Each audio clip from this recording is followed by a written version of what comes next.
Good morning. Today we hear words passed down through the generations from the book of Matthew. Let us listen to these words of the Spirit.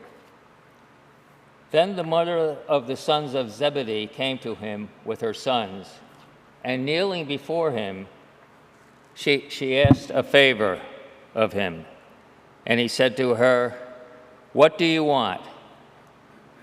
She said to him, "Declare that these two sons of mine will sit, one at your right hand and one at your left hand, in your kingdom." But Jesus answered, "You do not know what you are asking. Are you able to drink the cup that I am about to drink?" They said to him, "We are able." He said to them, "You will indeed drink my cup, but to sit at my right hand and at my left, this is not mine to grant, but it is for those for whom it has been prepared by my Father." When the 10 heard it, they were angry with the two brothers. But Jesus called them to him and said, "You know that the rulers of the Gentiles lord it over them, and their great ones are tyrants over them. It will not be so among you, but whoever wishes to be great among you must be your servant, and whoever wishes to be first among you must be your slave, just as the Son of Man came not to be served, but to serve, and to give his life like a ransom for many." Hear what the Spirit is saying. Thanks be to God.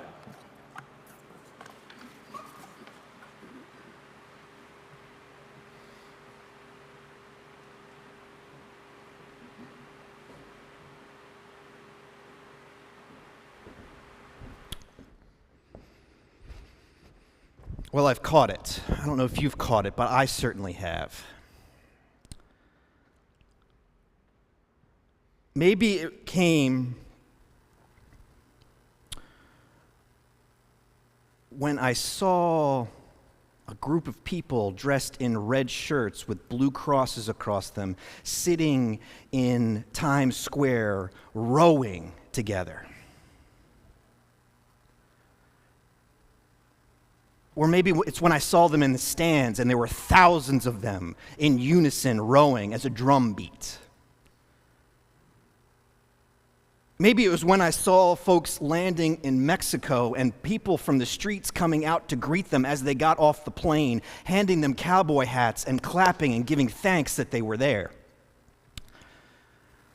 Maybe it was the Africans who came in and just played the drum and seemed happy no matter where they went, bringing joy with them in every place that they went.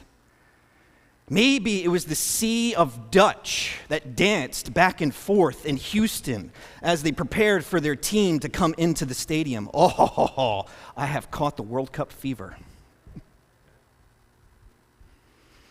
So much so that I sometimes find myself sneaking away, yes, at 1 PM to see what's going on in the most recent match. To say to myself, has Messi scored yet? Messi has scored. Has Mbappe scored now? Now they're tied up. Who has the most goals right now? To wonder and wait what's going to be happening next as they run down the field, passing the ball back and forth. Hold on, that's not a foul. What are they calling a foul for? A red card? On the Americans? We're down a player for the next game? And then to see the team that I'm rooting for, the Netherlands, get knocked out in PKs. Come on now, Netherlands. But to also be amazed that 10 countries from the continent of Africa made the World Cup for the first time, 9 of which had moved past the first round and into the second round. To stay up late wondering who's going to score the next goal is Cape Verde. Where is Cape Verde? Cape Verde is taking Argentina to the limit. Whew. My heart is beating as I watch all of this come along. And then at the 25-minute mark, a hydration break. I thought they were supposed to play for 45 minutes straight. What is this hydration break all about? They put sprinklers on in the field. They give them water. I get it after this week. And 100 degrees. I get why they need the hydration breaks. And then during the hydration breaks, we do what we do best. Commercials come on and we sell things, breaking into your regularly scheduled programming. But as I'm catching my breath, as I'm taking in everything that's going on, wondering how the teams that I'm watching, how this is going to unfold, I'm watching the commercials that come on, and this one commercial in particular piqued my interest. Did you know salsa was invented when Puerto Ricans took Cuban rhythms to New York? Brazilian Jiu-Jitsu was born when the Japanese took judo to Brazil. When North African frying traditions met Spanish dough, Spain made the churro. After Jamaicans took their sound systems to the UK, the world got punk. And this is what the world gets when 48 nations meet to play one beautiful game. Thank you, Airbnb, for that public service announcement. I'll be honest, I didn't know these things. I didn't know that baking techniques, meaning frying techniques, gave us the churro from two different countries. I didn't know that when Jamaicans went to England, punk came into being. But now that as I listen to this music, as I taste this delicious food, I see how when cultures come together, new things come to be. During this month of July, we are working through a sermon series that we are calling Not Safe for Worship, NSFW. NSFW, Not Safe for Worship, where we are talking about ideas. We're talking about conversations. We're opening up the doors. We're opening up the Bible to think, to ponder, to talk in the open about some topics that just feel like they are too taboo to talk about in worship. The hope is that if we can finally talk about these things in worship, we can talk about them outside worship as well. So NSFW, Not Safe for Worship. Today's title of the sermon is God Bless America. Today we're talking about Christian nationalism. It's good to start with a definition of what Christian nationalism is. Christian nationalism states that a country is founded by Christians and is only for Christians. It's an overall definition. Founded by Christians, for Christians. Christian nationalism gets ramped up when people take that idea and then say, Christianity is under attack. It is being dethroned or taken down a notch. It is being attacked in ways that undermine it. And because of that, people think it's an attack on them as well as their country.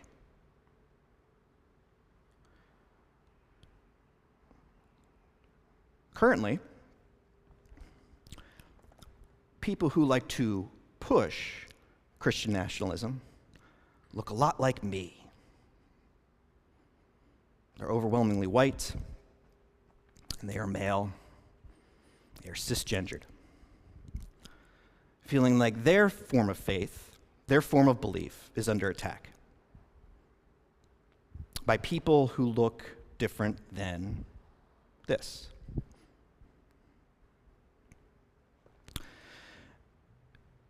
It's a belief that brings about division.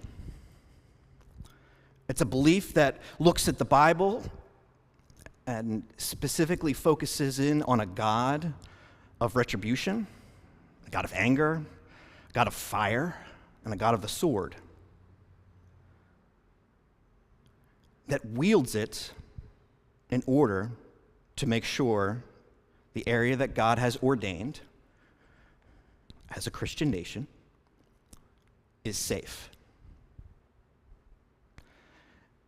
pushes aside everybody who might be different.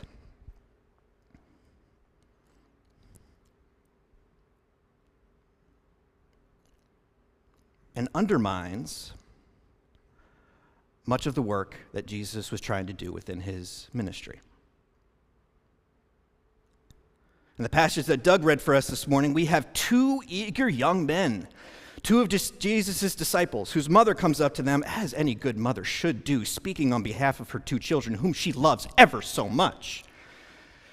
Jesus, when the time comes, can my boys sit on the right and the left side of you when the time comes?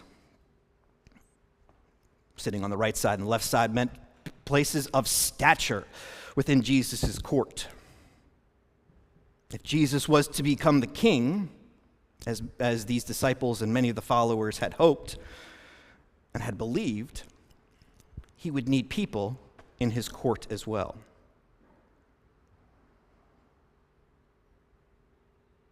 And through this passage that Doug reads for us, Jesus continues to layer on what it means to be a disciple, what it means to be a follower, what it means to take this movement that has been created within Matthew's story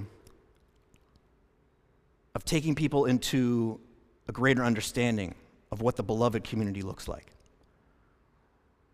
of what it means to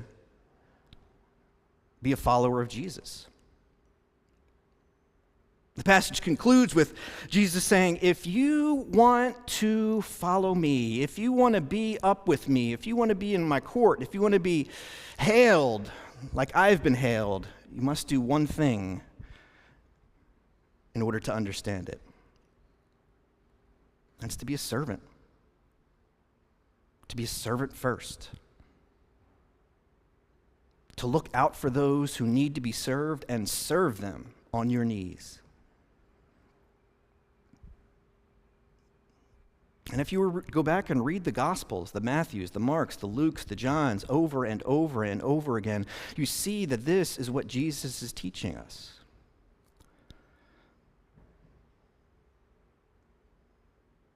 To understand what it means to be a person of faith who follows Jesus, what that would eventually become the name Christian, we must be servants first.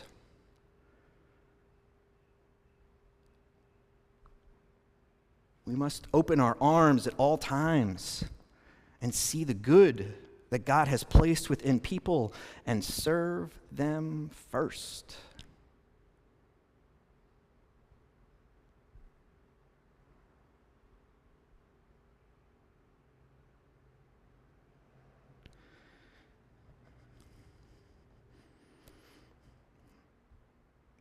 See, in order to take on some of the key components of what it means to live a good Christian life, it means to drop the sword. It means to see the value in women. It means to free the oppressed. It means to feed the hungry, house the unhoused. It means to welcome in the stranger, the sojourner, the immigrant, the person who is coming here because they heard good things and they want to make a better world for themselves. Now, I was fortunate enough to not go to seminary right after I graduated from college. Well, it's mostly because I got a different major and seminary wasn't anywhere near where I wanted to be. Got a degree in hotel restaurant management, hospitality administration. That sounds nice, doesn't it? Hospitality administration. Took that and was able to work in restaurants.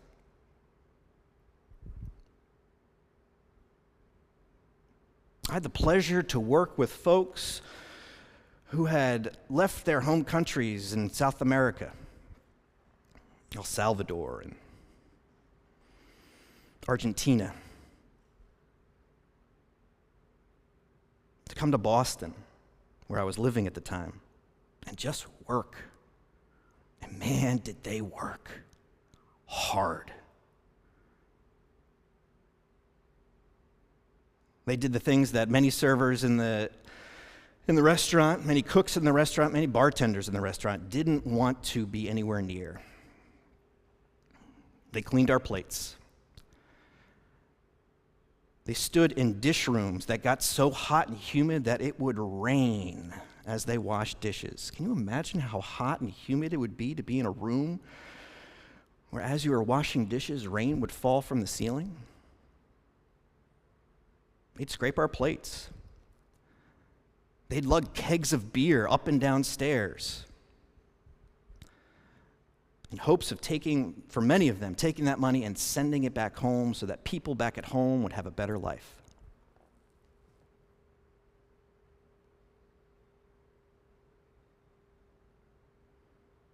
I continue to see that happen here at this church as well, where we welcome in students from around the globe to come and learn what it means to be a pastor, to again do the hard work of sitting at meetings, of filling out paperwork, but also the really important stuff of being with people who are in the time of need, time of loss, to listen, to hold their hands, to share, to cry, to weep, to preach in languages that are not their own. And from this congregation, I have seen people who are willing to step up and help folks become better at what they want to be. Right now,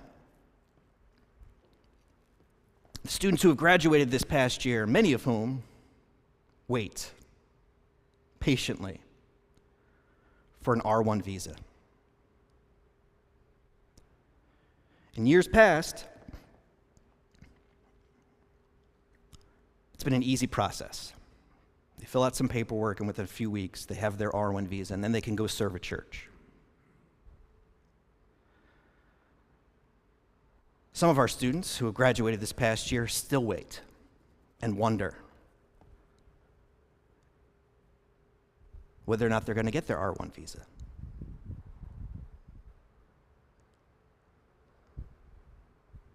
Because their home countries are on a list that says, you are dangerous.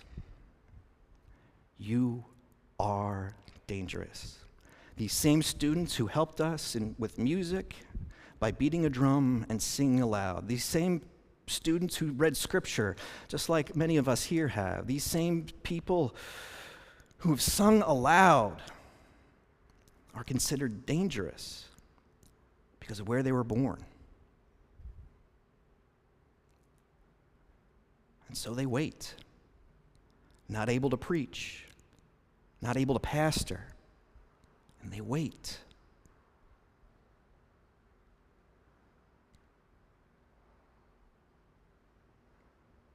During the last 10 years, Drew has been founding itself as a school that is international, that welcomes in students from around the globe.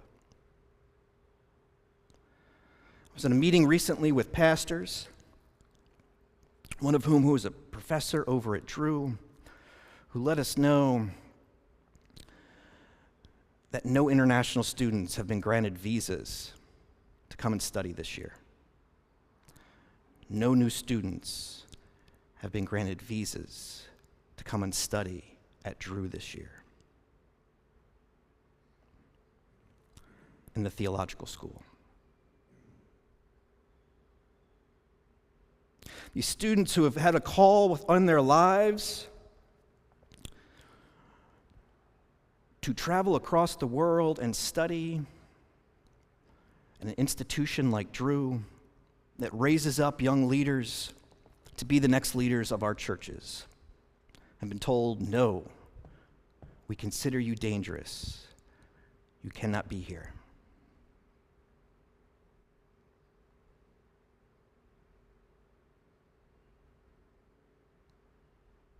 The grasp of Christian nationalism is one based in fear and fear alone. It's the fear of loss, the fear of the other.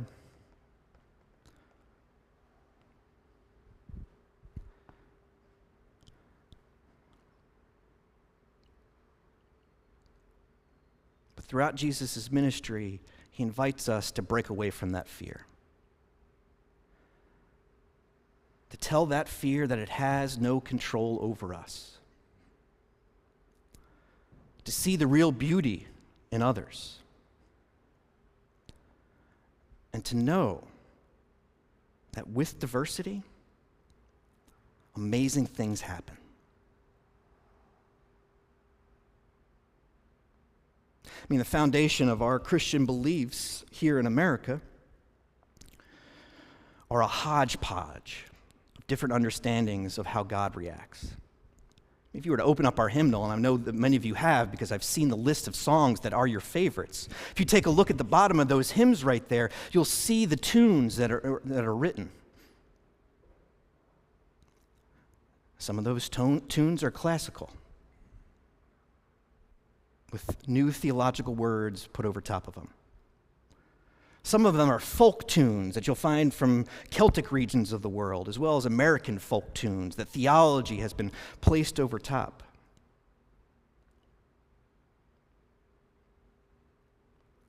Gospel music? By the way, some of my favorite music. It's filled with tension, heartache, pain that slaves had. Where they read and reread and reread and reread aloud and to themselves the book of Exodus that reminded them that God continues to be with them and will take them to the promised land. And when you sing the songs like Swing Low, Sweet Chariot, when we remind ourselves of the protest song, This Little Light of Mine, we are reminded of that history that we have and how God continues to breathe hope into us. A hope that we finally see the good that is within all people. That we can take on the words of Jesus as not just nice things that we hope can happen, but put hope into action. Where the hungry are fed. Where the unhoused are housed. Where the prisoner is set free. The wanderer, the sojourner, the immigrant is welcomed in. That all voices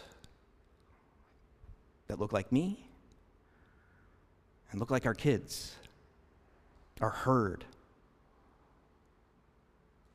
It's within those moments that we can finally understand what it means to be Christian. To see that within our diversity of thought, our diversity of place, good things can happen.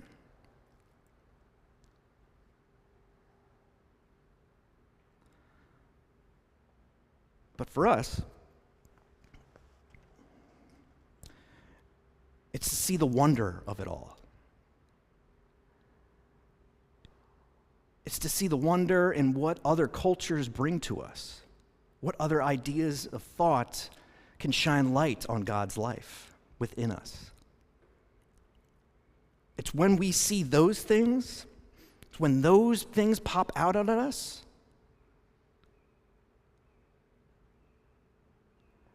that we can understand what it means to be a faithful person, a Christ follower, a Christian.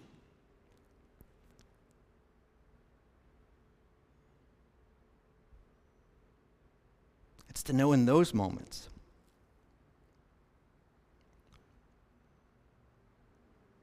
that when the table seems very full, we add another chair. Because what does that extra chair bring to the table?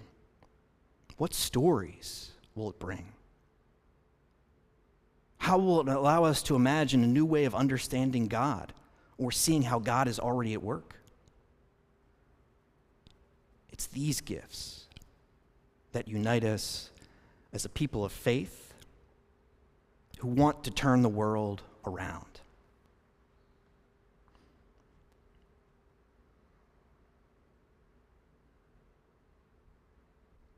So my hope for you this week, friends, is that you would be a faithful people wondering what we can do, what is possible when we welcome in others.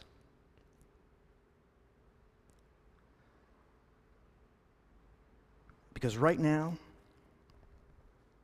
more than anything, I believe our country needs to be blessed. It needs to be blessed in a way that you all carry it out. Blessed in a way that you share compassion with those who feel like they don't deserve it. You need to bless others in the ways in which you open up your tables to others. To put your elbows on the table, to have gunk all over your face and let others know that it's A-okay. We need to bless others so that we can bless what has been handed down to us over the generations. An experiment of life, liberty, and the pursuit of happiness that welcomes in all people from across the world, regardless of race, creed, or color, and sees within them a light that God has placed there.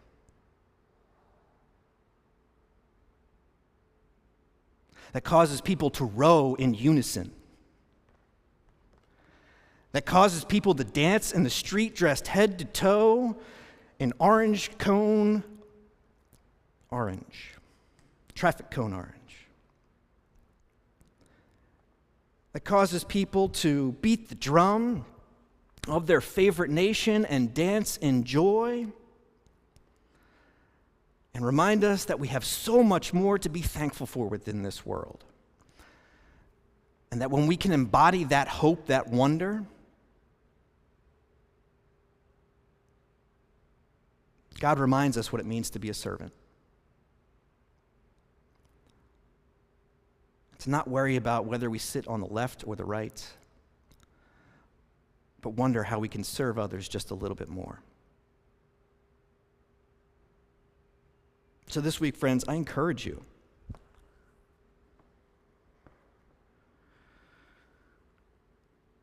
to find the hope that's within you, the wonder, to share that with others, to dance in the streets. If there are fireworks tonight, go outside like a child and look at the fireworks as they go off. To know that there is much to celebrate within our lives, and we should celebrate those things. And to also find ways to make more rooms at tables so that you can try churros or tacos or haggis. But please, if you find yourself in Boston, don't drink the city dry. It's Boston's livelihood that they have enough beer up there. So go out into the world and seek wonder, to know that God walks with you.